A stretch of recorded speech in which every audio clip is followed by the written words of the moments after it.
शादी से इनकार करेंगे? पहले तो मैं ही शादी से इनकार कर दूंगी।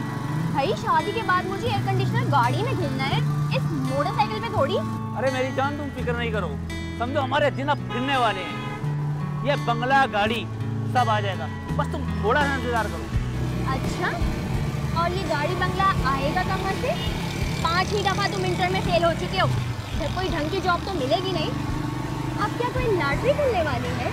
अरे ऐसे ही समझ लो, मेरे मामू है ना शमशाद खान, उनका ये 1000 गज का बंगला, 10 दुकानें, वो सब मेरी अम्मी को मिलने वाली हैं, और मेरी अम्मी का मतलब मुझे मिलने वाली हैं। अच्छा, तो वो अपनी प्रॉपर्टी भला तुम्हारे नाम क्यों लगाने लगे? उनका बेटा और बहू मर गए हैं क्या? अरे बेटा उनका एक दर्जे का नालायक इंसान है।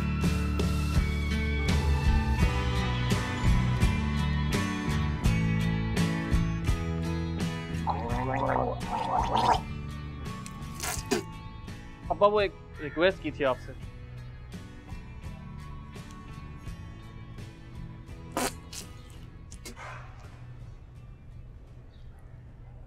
तुम नालायक नहीं नालायक तरीन हो भाई, आई समझ में बात। अरे तुम सोने को भी हाथ लगा दो ना, वो भी मिट्टी हो जाए। अब्बा मैं अपने लिए थोड़ी मांग रहा हूँ, वॉशिंग मशीन खराब हो गई है। क्यों भाई, वो तुम्हारी फुअड़ बीवी हाथों से कपड़े धोते हुए उसको मौत आ रही है क्या? तुम्हारी मरहुमा अम्मा, अल्लाह उसे जन्नत नसीब करे, अरे 20-20 लोगों के कपड़े हाथों से धोती थी। देखो मियाँ, वॉशिंग मशीन लेनी है ना तो अपनी तनख्वाह से लो, मेरी दुकानों को किराए पे नजर नहीं लगाना, वरना मुझसे बुरा कोई नहीं होगा। हटो। अब आप अंदर आए, अंदर आके बात करें। हाँ तो अंदर चल के बात करो। आप आए, मेरा क्या मर्जी है, बात करो। आए मैं बात कर रहे हो। क्या हुआ? ऐसे मांगना तो गुस्सा होगा, परेशान होगा सामने। हटो एक तरफ। अब्बा मेरी तनख्वाह सिर्फ 30,000 है, वॉशिंग मशीन ले लूंगा तो ओढ़ूंगा खाऊंगा कहाँ से? आपसे तो 1 रुपया मांगो तो 10 बार जलील कर देते हैं आप। तुम्हारी तनख्वाह अगर 3 लाख भी हो जाए ना, रहोगे फकीर के फकीर। समझ में आई बात? तुम्हें याद है टैक्सी खरीदने के लिए मैंने तुम्हें पैसे दिए, वो खटारा गाड़ी तुमने लाके हमारे सर पे मार दी। कारोबार के लिए पैसे दिए, दोस्तों में उड़ा दिए। अब्बा वो दोस्तों में उड़ाए थोड़ी थे, वो तो दोस्तों ने धोखा दिया था ना। धोखा? अरे धोखा उन्होंने नहीं, धोखा तो इसकी मरहुमा अम्मा ने दिया है हमको। तो तुम्हारी जैसी फूअड़ बहू हमारे सर पे लाके बिठा दी, जिसने की रही से अकल को भी गारत कर दिया। बिल्कुल कारून का खजाना भी मिल जाए ना तुम्हें, 2 दिन में खर्च कर दो तुम, 2 दिन में। तुम लोगों को पैसे की कदर ही नहीं है। मियाँ पैसा कमाने के लिए ना पसीना बहाना पड़ता है, पसीना। बिल्कुल ठीक कह रहे हैं अंकल आप। हाँ भाई, आप कौन है जो ये मुंह उठाए हुए अंदर चले आ रहे हैं? अरे अब्बा आप इन्हें भी भूल गए, ये रफी हैं हुमेरा के भाई। अच्छा, रफी हुमेरा के भाई। मगर भैया शक्ल से तो बेवकूफ नहीं लगते। अच्छा अब्बा वॉशिंग मशीन के पैसे तो अब्बा वॉशिंग मशीन के पैसे तो देते जाए। क्या चल रहा है ये सब? अरे कोई पैसे नहीं है मेरे पास। अच्छा वो हम नफीस साहब के पास जा रहे हैं, तो आने में देर हो जाएगी हम। अच्छा अपना पर्स जरूर साथ ले लीजिएगा, वैसे ही आपको भूलने की बीमारी है। एड्रेस वैसे ही भूल जाते हैं फिर भटक जाएंगे। कोई नहीं भटक रहे हम, पर्स है हमारे पास। भटक जाएंगे? कहाँ भटक जाएंगे?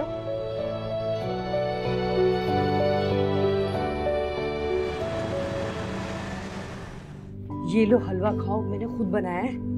अरे आपा, इसकी क्या जरूरत थी? वैसे एक बात तो बताएं, शब रात में तो आपने भिजवाया नहीं और आप बासी हलवा खिला रही हैं। क्या करती, हमाद ही नहीं था। अच्छा और सुनाएं, आपके भाई का क्या हाल है? जब मैं हलवा बना रही थी ना, मुझे भाई साहब की ऐसी याद आई। अरे जब मैं कबाब बनाती थी ना तो उंगलियां चाटते रह जाते थे, और जब मैं खीर बनाती थी पूरा बॉल उन्हीं के लिए होता था। कोई काम वो मेरी मर्जी के बगैर नहीं करते थे। कालीन से लेके किचन के बर्तन तक सब मेरी मर्जी के होते थे। अरे आपा, आपके भाई इतनी मोहब्बत करते हैं आपसे, और कराची में इतनी बड़ी कोठी है उनकी, तो आप हैदराबाद में किराए के मकान में क्यों रह रही हैं? उनकी बहू की वजह से। अरे किसी ना किसी बहाने वो मेरे खिलाफ साजिश करती रहती थी। और वो अनीक, वो तो मुझे माँ कहता था। अरे ऐसा तावीज़ करवाया, वो भी मुझसे मुनरिफ हो गया। आपके भाई तो इतनी मोहब्बत करते थे आपसे, फिर आपको घर से क्यों निकाला? उन्होंने थोड़ी निकाला है, उनको तो अभी भी मेरी याद सताती है। महीने 2 महीने में चक्कर लगा लेते। लेकिन उनकी बहू, उसने इतनी गिरी हुई हरकत करी है, भला बताओ मेरे बेटे पे तोहमत लगा रही है कि वो उस पे बुरी नजर रखता है। बहन तुम खुद बताओ, क्या मेरा बेटा ऐसा है? अरे आपा, यही तो बताने आई थी मैं। आपका बेटा है ना हमाद, वो शब्बो की बेटी है। ये किस लड़की की बात हो रही है? अरे बेटा, वो शब्बो की बेटी है ना, तो उसको कोई छेड़ रहा है, तो ये मुझसे मदद मांगने आई है। अच्छा आपा, मैं चलती हूँ, फिर आऊंगी। अल्लाह हाफिज। अरे इस बावली को क्या हुआ? अभी तो अच्छी वाली थी, ऐसा लग रहा है कोई भूत देख लिया। अच्छा तू बैठ, मैं तेरे लिए खाना गर्म करके। अरे अम्मा छोड़ो, तुम यहाँ बैठो, मेरी बात सुनो। मुझे तुमसे ना बहुत जरूरी बात करनी है। हाँ बोल, क्या बात है?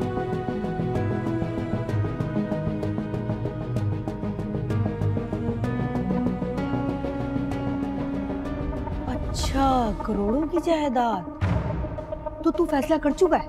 हाँ अम्मा, मैं फैसला कर चुका हूँ। अम्मा तुम मेरे इसमें साथ दोगी ना? हाँ जरूर साथ दूंगी। अरे मुझे तो इसी पल का इंतजार था, जरूर साथ दूंगी। अच्छा तू बैठ, मैं खाना लेके आती हूँ तेरे लिए।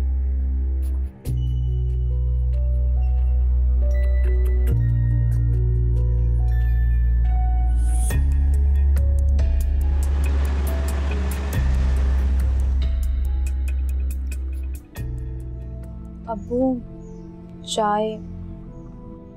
अरे तो भाई यहाँ रखो, मेरे सर पर रखोगी क्या? अच्छा ये बताओ, तुम्हें 1000 रुपए काय के लिए चाहिए?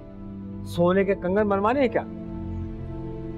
सोने के कंगन 1000 रुपए में? अब्बू कौन से जमाने में रह रहे हैं आप? 1000 रुपए में कोई सोने के कंगन नहीं बनते। घी खत्म हो गया, वो लेकर आना है। घी? अभी 1 हफ्ता पहले मैंने तुम्हें 1000 रुपए दिए, ये तेल घी और पेट्रोल सब लेके आई हो तुम। एक तो मैं ना आपकी भूलने की बीमारी से तंग आ गई हैं? कुछ नहीं, वो 1 हफ्ता पहले नहीं, 1 महीना पहले आपने 1000 रुपए दिए थे मुझे। और पेट्रोल मैं किस लिए लाऊंगी? मुझे कौन सा किसी को आग लगानी है?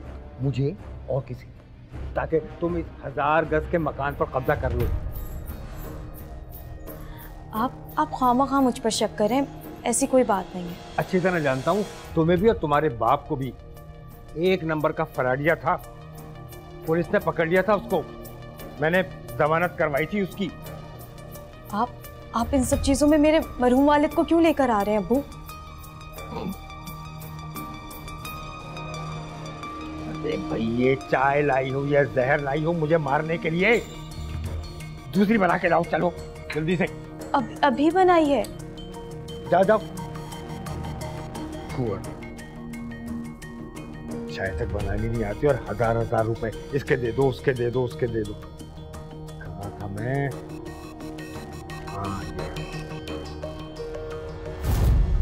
ताज़ीरात पाकिस्तान की दिफा 315 के तहत अगर कोई शख्स इरादतन किसी हथियार या किसी फेल से किसी को जिस्मानी या जहनी नुकसान पहुंचाए जो इसकी मौत का सबब बने, तो उसे कत्ल शुबे अम्द का मुर्तकिब करार दिया जाएगा, जिसकी सजा 14 साल तक हो सकती है।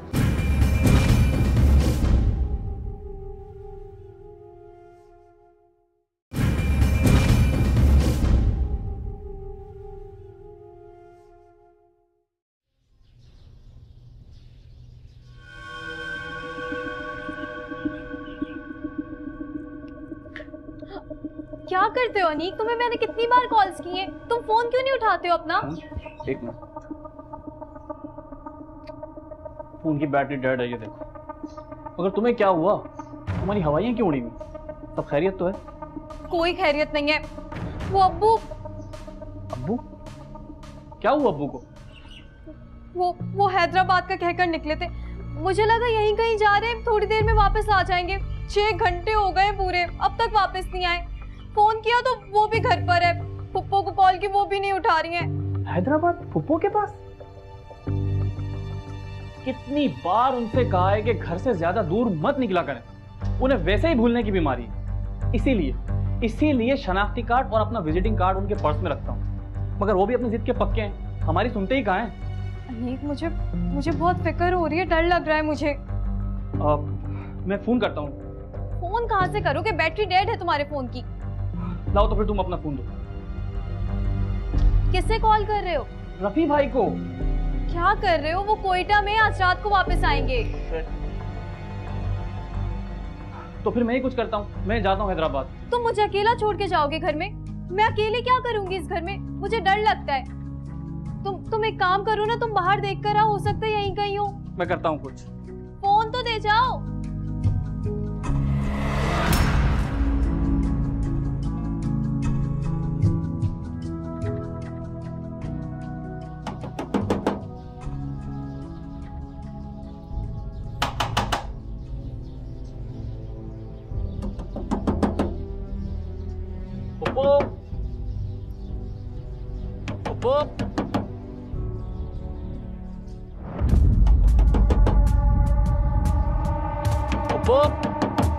खैरियत तो है, दरवाजा नहीं खोलनी तुम्हारी पुप्पो? पता नहीं, शायद। तुम लोग यहाँ कैसे? हाँ वो अब्बू आए थे ना, तो बस उन्हें ही लेने का। वो शमशाद भाई तो यहाँ नहीं आए? मगर आंटी वो तो घर से यहीं का क्या निकले हैं। ये तो मुझे नहीं पता कि वो क्या कह के निकले थे, लेकिन ये मैं बता दे रही हूँ, वो यहाँ नहीं आए। ये तो अजीब बात हो गई। अगर वो यहाँ नहीं आए तो गए कहाँ पर? हाँ यार, ये तो मुझे भी परेशानी हो रही है कि वो कहाँ चले गए। अच्छा पप्पू, पानी तो पिलाते हैं, गर्मी इतनी। अरे नहीं बेटा, वो अंदर मत जाओ, मैंने ना कॉकरोच मारने वाला स्प्रे किया हुआ है ना, इस वजह से। और वैसे भी मेरा अम्मा 24 घंटे से नहीं आया, मैं उसी को ढूंढने जा रही थी कि तुम लोग आ गए। क्या अम्मा 24 घंटे से गायब है? और अब्बू भी 24 घंटे से गायब है? आपने पुलिस में रिपोर्ट क्यों नहीं करवाई? अरे नहीं बेटा, पुलिस नहीं, अरे यही कहीं डिपो पे बैठा हुआ होगा, मैं उसको देख के आती हूँ। चलो चलो वहीं करो, तुम लोग भी किसी होटल में पानी पी लेना।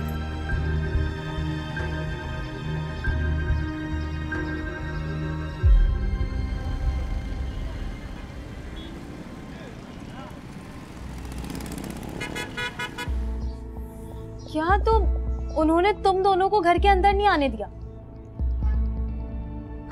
हाँ, वो कह रही थी कि घर में कोई कॉकरोच मार स्प्रे कर रखा है। स्प्रे कर रखा है? तो वो खुद घर के अंदर क्या कर रही थी? और उन्होंने कहा और तुम दोनों ने मान लिया? हाँ निक, ये बात मुझे भी खटकी थी। बिना पर्स उठाए, बगैर ताला लगाए चली गई। वो कहीं चली नहीं गई, तुम दोनों को उल्लू बनाया है उन्होंने, पागल बनाया है उन्होंने। दोनों माँ बेटी ना बहुत शातिर हैं। मेरा फूफो पर ऐसा शक करना ठीक नहीं है। वो बेचारी खुद हम्माद की वजह से परेशान है। परेशान? अगर परेशान होती तो तुम दोनों से मदद लेती। तुम दोनों थे ना वहाँ, लेकिन उन्होंने क्या किया? तुम दोनों को टाल दिया। सोचो ना। मुझे तो लग रहा है कि उन्होंने ही अब्बू को घर में बंद करके रखा हुआ। ऐसा ना हो कि वो अब्बू से किसी मुख्तारनामे पे दस्तखत ले लें और फिर की सारी प्रॉपर्टी अपने नाम करवा लें। हाँ मेरा, तुम बिल्कुल ठीक कह रही हो। कुछ तो खिचड़ी वहां पर पक रही है। आप लोग बिल्कुल ठीक कह रहे हैं। इससे पहले कि कोई हादसा हो, हमें कुछ करना होगा। रफी भाई, हैदराबाद में आपका एक पुलिस वाला जानने वाला था ना? हाँ, मगर उसका तबादला हो गया।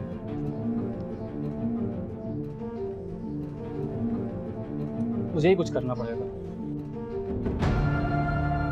शहरयार किधर हो भाई? वो इरफान साहब का केस डिस्कस करना था तुमसे। जी मैडम, हाईवे पे हूँ, आधे घंटे में पहुंच जाऊंगा।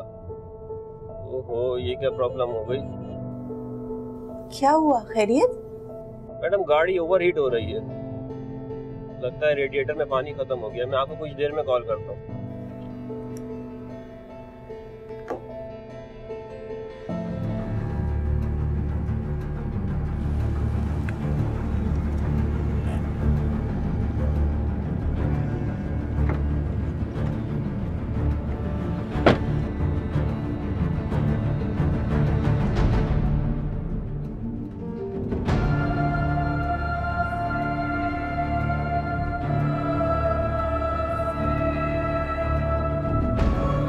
भाई साहब।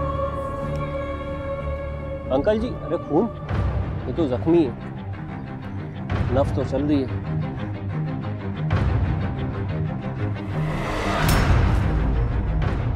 मेरे वालिद साहब को गुम हुए 3 दिन हो गए। वो घर से हैदराबाद जाने का कहकर गए थे, मगर पप्पू कहती हैं कि वो हैदराबाद आए ही नहीं और उन्हें भूलने की भी बीमारी है। मुझे तो लगता है कि उनकी जान को खतरा है इंस्पेक्टर साहब। आपके पास उनकी तस्वीर है? रिपोर्ट दर्ज करवाई थी आपने? वो तो मैंने कब की करवा दी और तमाम तफसीलात भी बताई थी, मगर कुछ हुआ ही नहीं। सब हाथ पर हाथ धरे बैठे हैं। तारिक, तारिक सर, इन्होंने अपने वालिद की रिपोर्ट दर्ज करवाई थी, क्या हुआ उसका? आज 3 दिन होने वाले हैं इनके वालिद को गुम हुए हुए। सर हमने समझा बूढ़ा आदमी है, बेटे और बहू से नाराज होकर कहीं चला गया होगा, 2-3 दिन में वापस आ जाएगा। हद होती है गफलत की भी, ये कोई तरीका है? अच्छा, आपको किसी पर कोई शक? जी, मुझे अपने उज़द भाई हम्माद पर शक है। उसकी शुरू से मेरे वालिद साहब की प्रॉपर्टी पर नजर है और मुझे तो लगता है कि उसी ने ही मेरे वालिद साहब को अगवा किया है, क्योंकि उस दिन भी जब हम हैदराबाद गए थे तो मेरी फुप्पो ने हमें अंदर बुलाने से इनकार कर दिया।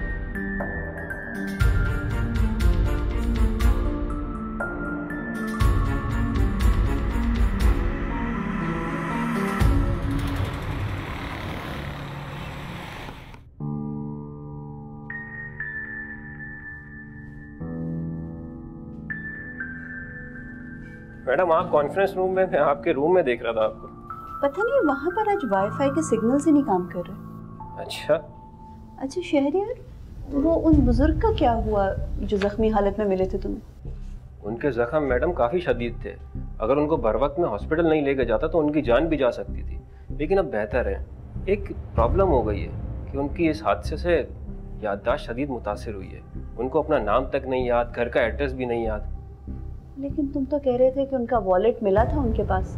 मैडम वॉलेट बिल्कुल खाली था, शायद जिन्होंने इनको लूटा था इनकी सारी चीज़ें भी ले गए थे। ना वॉलेट में NIC था, ना ऐसी कोई शय थी। मुझे तो लगता है खतरनाक डकैतों के हत्थे चढ़े थे। नहीं शहरियार, जो अमूमन मगिंग की वारदातें होती हैं उसमें या तो पूरा वॉलेट ले जाते हैं या फिर सिर्फ पैसों से गर्ज होती है, पैसे निकाल के बाकी वॉलेट फेंक जाते हैं। इसमें उनकी personal ID card, credit card, इस तरह की भी चीज़ें अगर ले गए तो ये तो चाह रहे थे कि इस इंसान की शनाख्त भी ना हो सके। और फिर जिस किस्म के ज़ख्मों की नौयत तुम बयान कर रहे हो कि इतनी शदीद चोटें थी कि ये वफात पा सकते थे, तो डकैती में तो इतनी बुरी तरह मार पीट के नहीं जाते। जिन्होंने मारा है इसी गर्ज से मारा है कि ये मर जाएं। मैडम ये भी हो सकता है कि मुर्दा समझ कर छोड़ गए हो, लेकिन मसला ये है कि अब इन्हें कुछ याद भी नहीं है। तुमने थाने में इनकी तस्वीर दी थी? शायद किसी मिसिंग पर्सन की रिपोर्ट आई हो और ये मैच कर जाए तस्वीर। मैंने मैडम इलाके के थाने में दी थी इनकी पिक्चर, लेकिन कोई रिस्पांस नहीं आया। अब मैं सोच रहा हूँ कि सोशल मीडिया पे अपडेट करूँ, शायद वहाँ से कोई रिस्पांस आ जाए। देखो वो तो हाईवे से तुम्हें मिले थे ना, शहर के थानों में इनकी तस्वीर दो, और अगर वहाँ से कोई रिस्पांस नहीं आती है तो फिर इनके फिंगरप्रिंट्स नाजरा भिजवाओ, सारा एड्रेस वगैरह पता चल जाएगा वहाँ से। अभी वैसे हैं किधर? हॉस्पिटल में मैडम, रात तक डिस्चार्ज हो जाएंगे, फिर मैं अपने साथ ही घर ले जाऊँगा। चलो मुझे अपडेट करना। ठीक है। अगर कोई शख्स किसी को कत्ल करने या जरर पहुंचाने की नियत के बगैर उसकी मौत का बाइस बनता है तो उसका ये फेल कत्ल खता में शुमार होगा और ऐसा शख्स दियत का पाबंद होगा। अलबत्ता पाकिस्तान पीनल कोड की दिफा 319 के तहत उसे कैद की सजा भी दी जा सकती है, जिसकी मुद्दत 5 साल तक हो सकती है।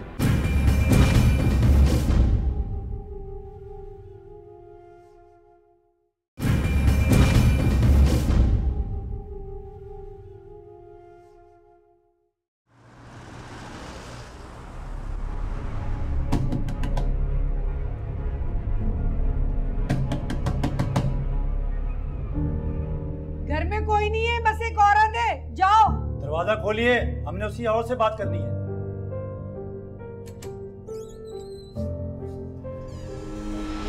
हमें तलाशी लेनी है घर की।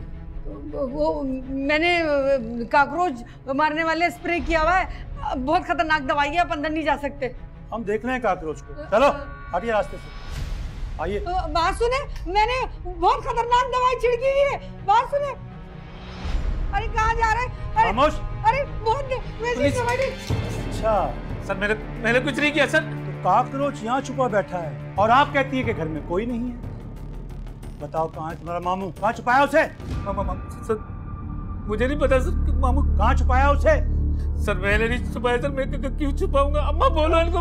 मेरा बेटा तो बेकसूर है, आप ये कैसी बातें कर रहे हैं? बेकसूर है अपना बनावर। समीना चलो जाओ अंदर की तलाशी लो, अभी मालूम हो जाता है। सर कसम खुदा की सर मैंने कुछ नहीं किया सर, मुझे नहीं कुछ नहीं किया। शक्ल से आधी मुजरम लगते हो तुम, आधी छोड़ो, मुजरम। क्या कर रही हो ये? अच्छा ये सब क्या है? सर शमशाद साहब तो मिले नहीं, ये लड़की मिली है और इसके अगवा का पर्चा भी कटा हुआ है। अच्छा तो तुमने अपने मामू के साथ साथ इस लड़की को भी अगवा किया हुआ है? नहीं सर, सर ये मेरी दोस्त, मेरी बीवी है सर, मैंने निकाह किया इसके साथ, पूछे सर इससे। हमाद मेरा शौहर है और हमने शादी की है और मुझे किसी ने अगवा नहीं किया, बल्कि मैं खुद हमाद के साथ अपनी मर्जी से रह रही हूँ। ओ बीबी, और तुम्हारे बाप ने ही पर्चा दर्ज करवाया तुम्हारी गुमशुदगी का। ले चलो इनको, चलो। नहीं सर, बाकी बातें थाने में। चलो ले चलो इसको, चलो चलो ले चलो इसको।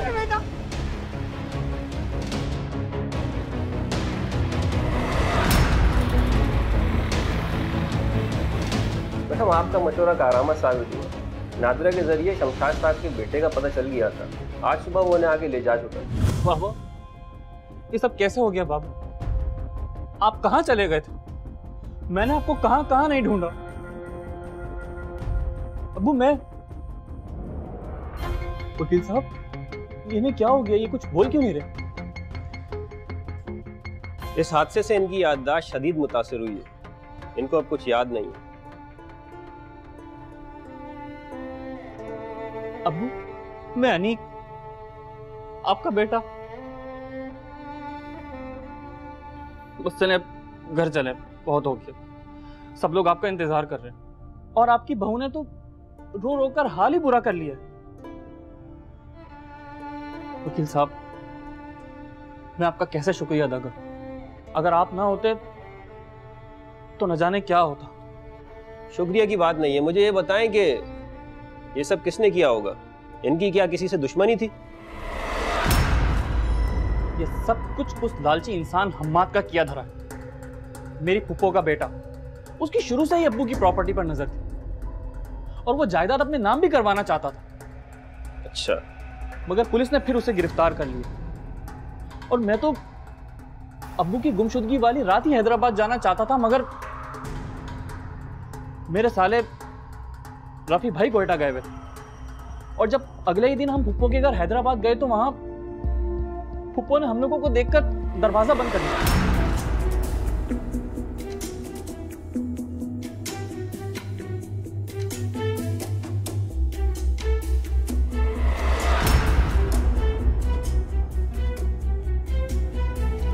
ठीक है, अब आप एक काम कीजिए कि इन्हें एहतियात से घर ले जाएं और मेरा मशवरा ये है कि आप कुछ दिन की छुट्टी ले लें और इनकी खिदमत करें। हो सकता है कि इनकी याददाश्त वापस आ जाए। मैं भी चक्कर लगाता रहूंगा। बाबा चले बाबा। चलो ये तो बहुत अच्छी बात है, बुजुर्ग अपने घर वापस चले गए। लेकिन तुम कुछ अभी भी परेशान लग रहे हो, मुझे खैरियत? मैडम आज सुबह शमशाद साहब के बेटे के आने से पहले एक अजीब व गरीब वाकया हुआ। मेरी मुलाजिमा जाहिदा कमरे में काम कर रही थी कि जी शमशाद साहब कैसी तबीयत है अब आपकी?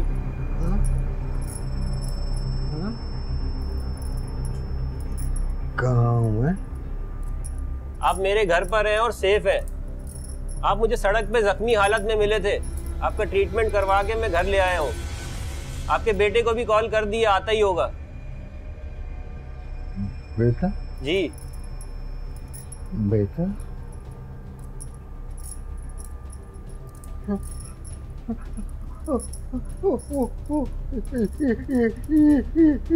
चूड़िया क्या? चूड़िया जायदा ये छोड़ दो, बाद में करना। कुछ नहीं है, कुछ नहीं है, मेरे घर की मुलाजमा है। पानी में देता हूँ आपको।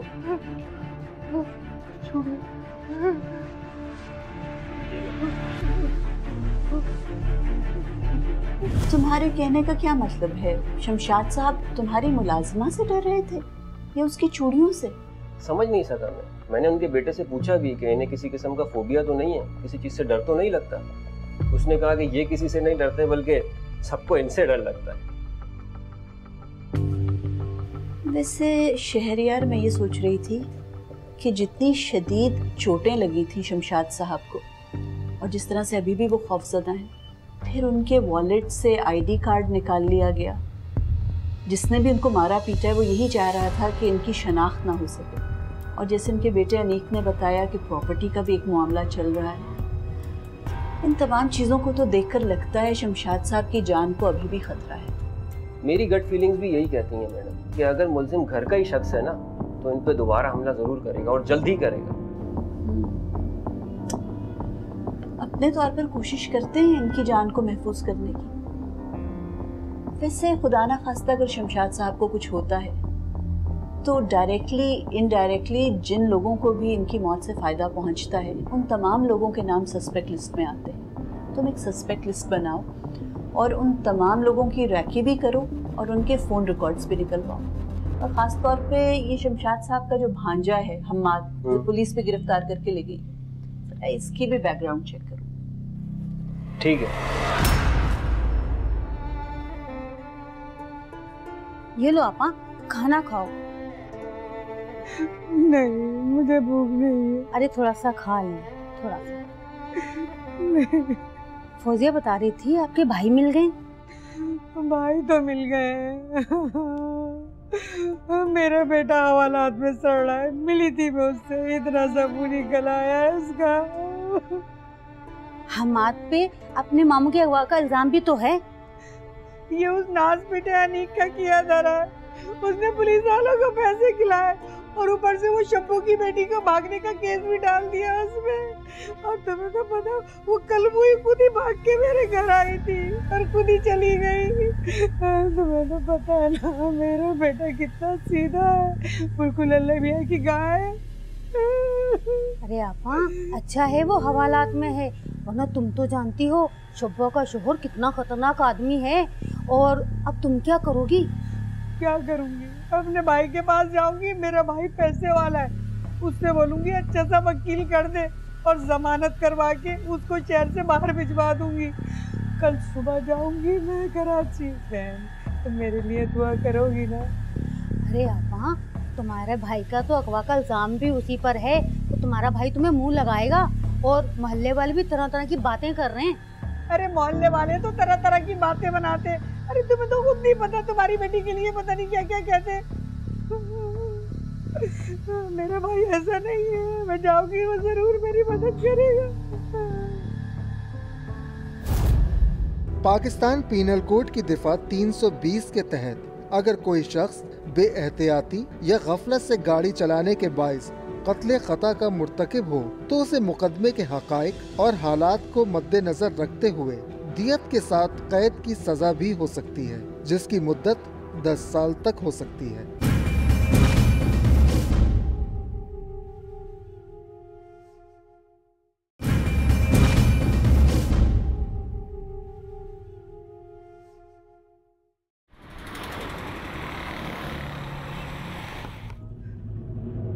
अनीक, हुमैरा, बेटा दरवाजा खोलो।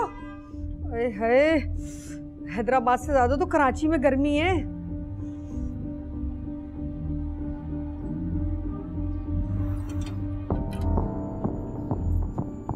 पुप्पो, आप यहाँ क्यों आई?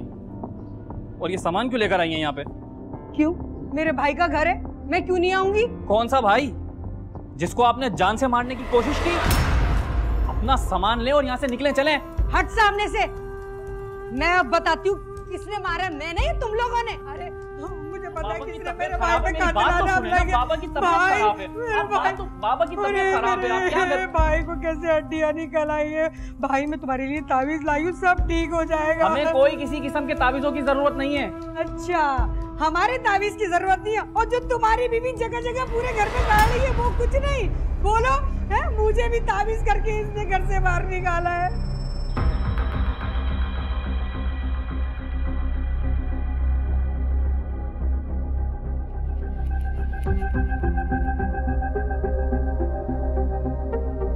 आपके दिल में अपने भाई के लिए कोई प्यार नहीं है, बल्कि इस जायदाद का लालच है। और आप ये घर और ये दुकानें हथियाना चाहती हैं। अरे मैं ये घर और दुकानों पर नालत बेचती हूँ। मुझे से अपने भाई की सेहत की फिक्र है। भाई मैं बंगाली बाजी से तुम्हारे लिए ना ताबीज लेकर आई हूँ। ये लो भाई, ये पहन लो भाई, ये लो पहन लो, अब सब ठीक हो जाएगा। खराब है, आप इधर आए। अरे बाबा मैं देखता हूँ, इधर मुझे दे दे बाबा, इधर। अरे ला दे, चल ये तू मुर्गी लेकर आ, जा मुर्गी लेकर आ। क्या कर रहे हैं आप लोग? देख नहीं रहे अब्बू की क्या हालत हो गई है? मैं आप दोनों के आगे हाथ जोड़ रही हूँ, कुछ तो ख्याल करें।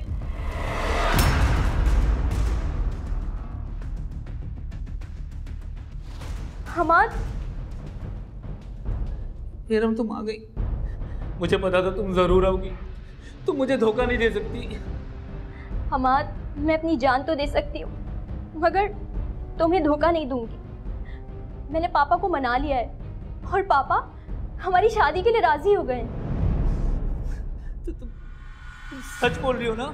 हाँ हमाद, मैं बिल्कुल सच बोल रही हूँ और पापा ने वकील करा दिया है और जमानत के कागजात भी तैयार हो गए हैं। अब सब कुछ ठीक हो जाएगा हमाद। दोनों ने मजिस्ट्रेट के सामने निकाह किया और निकाहनामा भी मौजूद था और लड़की तो पहले कह चुकी है कि उसे अगवा नहीं किया। फिर आपने हम्माद को कैसे हवालात में डाल दिया? जिन साहब ने आपको भारी फीस दी है ना, उन्होंने ही शोर मचाया हुआ था कि उनकी बेटी को अगवा किया गया है। बहरहाल जो भी हो, आप अब लड़के को हवालात में नहीं रख सकते और ये रहा इसका जमानतनामा।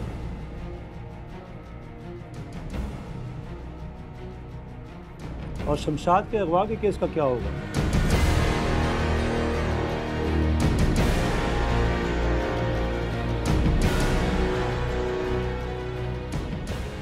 और अब तो वैसे भी वो घर आ चुका है, बेहतर ये होगा कि आप कराची जाकर उसका बयान लें। बहरहाल आप प्लीज मेरे क्लाइंट को बुलाइए। आप छोड़। अच्छा, तो तुम बता रहे हो कि शमशाद के भतीजे की जमानत हो गई और शमशाद की बहन अब उनके घर आकर बैठ गई? जी हाँ, ऐसा ही मामला है मैडम। वैसे आपका अंदाजा बिल्कुल दुरुस्त है। इस हमले की सारी कड़ियाँ खानदान ही के अफराद से जाके मिल रही हैं। मुझे तो ना ये 100% प्रॉपर्टी का ही मामला लग रहा है। तुमने वैसे मोहल्ले में पूछगछ की, कुछ पता चला?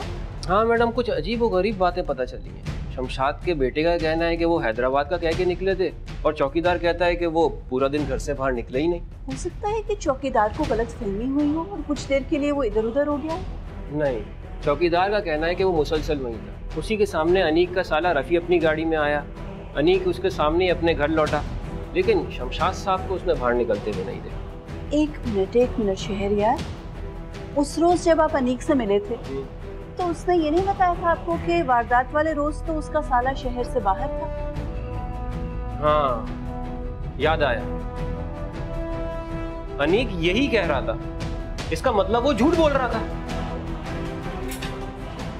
अगर शमशाद साहब की डेथ हो जाती तो सबसे ज्यादा फायदा तो अनीक को ही पहुंचना था ना। सारी जायदाद का मालिक बन जाता। मैंने आपसे कहा था कि इस वारदात से रिलेटेड जितने भी सस्पेक्ट बनते हैं उनकी फोन लोकेशंस निकलवाइए, सेल फोन रिकॉर्ड निकलवाइए। क्या बना उसमें? इसी फाइल में रख दिए थे मैडम, निकलवा। इसमें?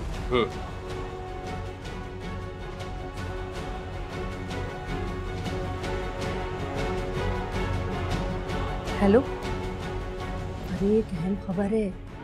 अरे भाईजान को कुछ भी याद नहीं है। मैं तो कह रही हूँ अच्छा मैं तो अभी बात करती हूँ।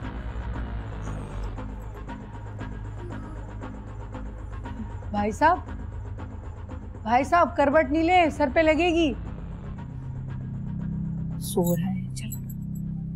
अच्छा चल, हाँ देख लिया मैंने, सो रहा है। अच्छा बासु, जितनी जल्दी हो सके ना यहाँ आ जा। और बासु, कागजात नहीं भूलना।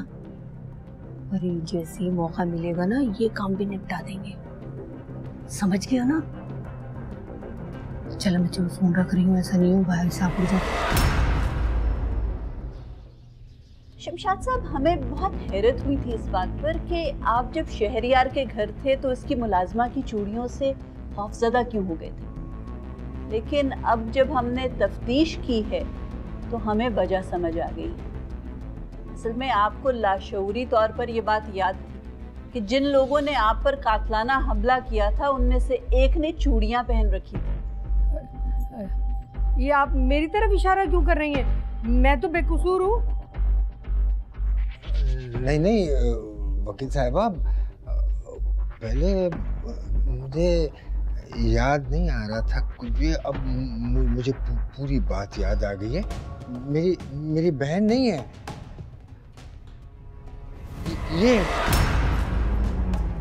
ये कैसी बातें कर रहे हैं आप?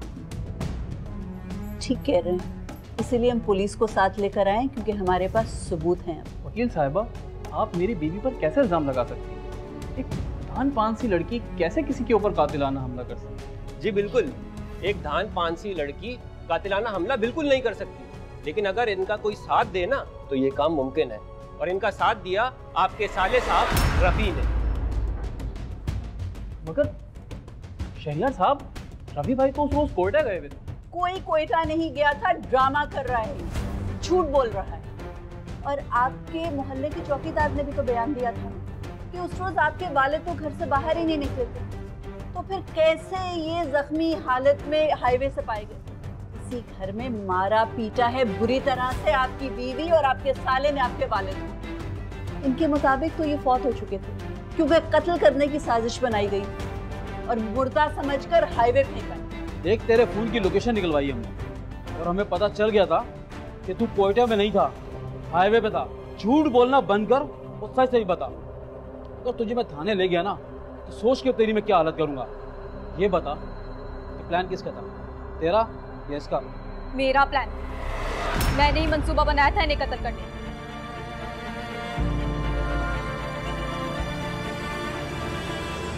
लेकिन क्यों मेरा? क्यों? इन्होंने क्या बिगाड़ा था तुम्हारा? क्या बिगाड़ा था? जीना हराम करके रखा हुआ था मेरा। रोज ताने देते थे मुझे, कभी कभी बेचारे मेरे मरहूम बाप को बीच में लाते थे, तो कभी कभी मेरी माँ को बदकिरदार कहते थे। ये क्या है? क्या है ये? 13,000 रुपए का बिजली का बिल। क्या कर रहे हो तुम लोग? क्या कर रहे हो? क्यों लुटा रहे हो मेरी दौलतों को? मैं क्या कर सकती हूँ अगर इतना बिल आया है तो अब्बू? तो फिर मैं करूँ? मैं तो आपकी वजह से अपने कमरे का पंखा भी इतने कम चलाती हूँ, एसी तो आपके कमरे में चलता है। तुम्हारे शौहर की तनख्वाह सिर्फ 30,000 है। ये पूरे घर का जो खर्चा चल रहा है, या ये मेरी दुकानों का जो किराया आ रहा है, मेरी कमाई है, उससे चल रहा है। ऐश कर रहे हो तुम लोग। अब्बू लेकिन पकड़ो उसको, बोलना भरे। मेरे पास पैसे नहीं है तुम लोगों की अय्याशियों के लिए। बिजली का बिल ज्यादा है तो मैं कसूरवार। ले भी आ भाई। आ गई मैं बस। ये लीजिए। ये क्या फिर दाल?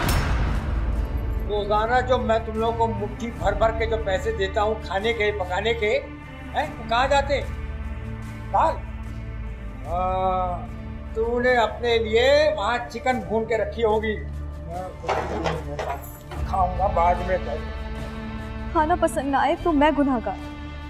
रोज रोज के ताने और झिड़कियों ने मुझे असाबी मरीज बना दिया था। मैं ये सोचकर सहती रही कि आज नहीं तो कल ये शख्स मर जाएगा और सारी जायदाद मेरे और मेरे शौहर के नाम हो जाएगी। मगर एक दिन मेरी हिम्मत ने जवाब दे दिया। मैंने भाई को फोन कर ही दिया और कहा कि अब पानी सर से ऊपर जा चुका है। थक गई थी मैं,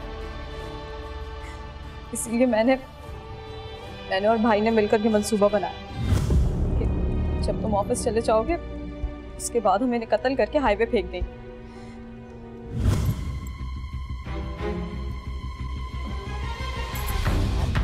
अब्बू खाना तो खा लें, कहाँ जा रहे हैं आप?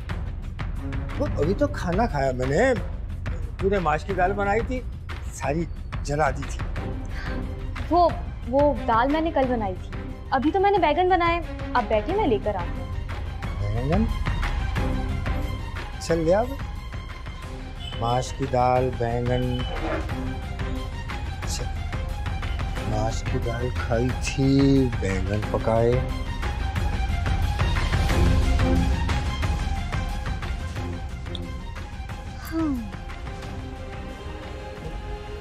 तू तो बैंगन लेने गई थी, बेलन ले आई? अरे बड़ी फुवड़ी लड़की है तू तो। फुवड़ औरत? और मुझ जैसी फूहड़ औरत तो आपने पहले कभी देखी भी नहीं होगी, है ना? और आपको पता है, आने वाले वक्त में आप देखेंगे भी नहीं। क्या बकवास कर रही है भाई? मेरे बेटे को पता चल गया ना, तुम 1 मिनट में छुट्टी कर देगा तेरी। हाँ, इससे पता चले इससे पहले आप कब्र में होंगे। क्या बक रहे हो? कभी मशहूर कर देंगे कि अपनी बहन के पास हैदराबाद गए हैं, लेकिन कुदरत ने मुझे वहाँ भेज दिया और तुम दोनों का प्लान चौपट कर दिया। जब से ये हमारे घर शादी होकर आई, इसने हमारे रिश्तों में दरार डाल दी। ये आए दिन भाई को किसी न किसी बहाने से भड़काती थी कि मेरी नजर भाई की जायदाद पे। इसने मुझे जलील करके निकलवा दिया। मैंने सोच लिया था कि मैं जरूर इससे बदला लूंगी। मुझे तुमसे ये उम्मीद नहीं थी हुमैरा। मैं तुम्हें आज अभी इसी वक्त तलाक देता हूँ। हाँ? नहीं नहीं नहीं नहीं बेटा, नहीं नहीं नहीं बेटा। देखिए, ये खानदानी झगड़े आप लोग बाद में निपटाइएगा। फिलहाल तो इक़दाम कत्ल आप दोनों पे बनता है। तारिक, लेकर चलो इन दोनों को। नहीं नहीं नहीं नहीं वकील साहब, इंस्पेक्टर साहब, देखिए ये हमारे घर का मामला है। जो कुछ भी हुआ अच्छा नहीं हुआ, लेकिन ये मेरे अपने हैं। ये हमें कोई पर्चा नहीं करा ना, ये हमारी औलाद है। ये गलती से। शर्म आनी चाहिए आपको। बुजुर्गों का एहतराम इस तरह किया जाता है। अपने वालिद के साथ आप ऐसा सलूक करती? अगर आपके वालिद की जायदाद होती तो क्या उन्हें भी कत्ल करने का मंसूबा बनाती कि ये मर जाएं और जायदाद में ख्याल? इनका दिल देखें किस कदर बड़ा है। ये जानने के बावजूद कि इन्हें कत्ल करने का मंसूबा बनाया आप दोनों ने, ये माफ कर रहे हैं। ये आपका घर नहीं बर्बाद होने देना चाहिए। ये होते हैं बुजुर्ग, इनका साया सर पे सलामत रहना चाहिए। इनकी दुआएं हासिल करो, माफी मांगो इनसे। अब्बू, मुझसे गलती हो गई, प्लीज मुझे माफ कर दे। प्लीज अब्बू, मुझे माफ कर दे।